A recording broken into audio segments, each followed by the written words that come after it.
queridos, bom dia, tudo bem? Estamos aqui para mais uma história. E olha que interessante, a gente aprende tanta coisa legal, não é? Essa foi escrita pela Andrea Hicks, que escreve lá de Nova York. Ela fala que ter a casa própria é uma realidade de muitas pessoas na família dela, de alguns amigos íntimos que moram lá em Nova Jersey, nos Estados Unidos. E desde que ela se mudou para Nova York, na região de Long Island, em 1997, ter uma casa própria tem sido um sonho para ela. Então, ela começa a contar aqui algumas coisas, mas antes de eu relatar o sonho dela, a gente precisa lembrar de uma coisa, que todo sonho que a gente tem, ele não vai ser realizado se a gente não tiver uma oração fervorosa. Lembre-se disso, tá? Então, veja, tudo começou, esse processo de oração, nos 10 dias de oração que a Igreja Adventista tem lá no começo do ano. E ela começou, então, um diário de oração, onde ela escrevia o seu pedido sobre a casa própria, né? E isso foi lá em janeiro de 2016. E ela escrevia os detalhes de como ela gostaria de comprar essa casa. E ela teve que esperar, né? O corretor de imóveis e ela finalmente viram uma casa que atendia às suas necessidades e elas fizeram uma oferta. Só que alguém superou aquela oferta. Enquanto isso, a mãe dela, que morava em Nova Jersey, encontrou uma casa num site de um corretor de imóveis. E ela ficou muito impressionada ao encontrar um condomínio acessível em Long Island. E ele estaria numa comunidade nova e fechada, ou seja, essa casa ainda seria construída.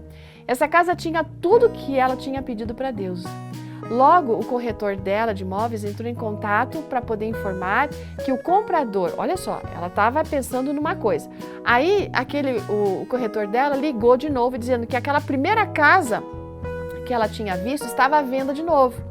Aí ela foi para Deus orando, e agora, Senhor, me ajuda a entender isso de uma forma clara. E Deus falou para ela muito claro também: eu não dei para você o que você pediu porque você está procurando outra coisa. A outra casa é uma distração. E essa foi a resposta. Então, dia 20 de julho de 2016, ela assinou o contrato da sua nova casa, aquela que seria construída. Em 22 de setembro, ela conheceu alguns dos seus novos vizinhos e ficou impressionada com a diversidade de pessoas que haveria ali naquele lugar. No entanto, quando ela foi tentar descobrir quando que eles iam entregar a casa, olha, foi bem difícil, né? Porque construções novas, às vezes podem acontecer algumas coisas inesperadas. E ela começou a ficar um pouco ansiosa, porque ela tinha que desocupar a sua casa atual até o dia 1º de setembro. Mas Deus estava trabalhando nos bastidores.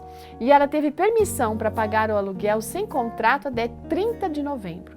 Mas ainda não tinha uma data de entrega. Finalmente, após muita oração e negociação, eles deram uma data final de 12 de dezembro de 2016. E daí, no dia 8 de dezembro, às 23h59, olha que interessante, ela recebeu a data de entrega de 9 de dezembro. Ela louva a Deus muitíssimo. Ela conseguiu, né, que no 90º aniversário da sua avó, às 10 horas da noite, né, ela teve aquela resposta. Enfim, recebeu o sábado na sua casa nova, vazia, mas ela podia ver aquele pôr do sol iluminando todas as janelas da sala. Se mudou para casa que ela tinha orado e agora completa, com vista para uma lagoa, pelas 2 janelas do quarto, no dia 11 de dezembro. E ela pôde entregar as chaves dela da casa anterior no dia 12. Muita gratidão a Deus. Qual é a moral da história? A gente tem que aprender a ficar quieta, escutar, ouvir e obedecer aquilo que Deus nos fala. Porque o tempo de Deus não é o nosso. Até amanhã.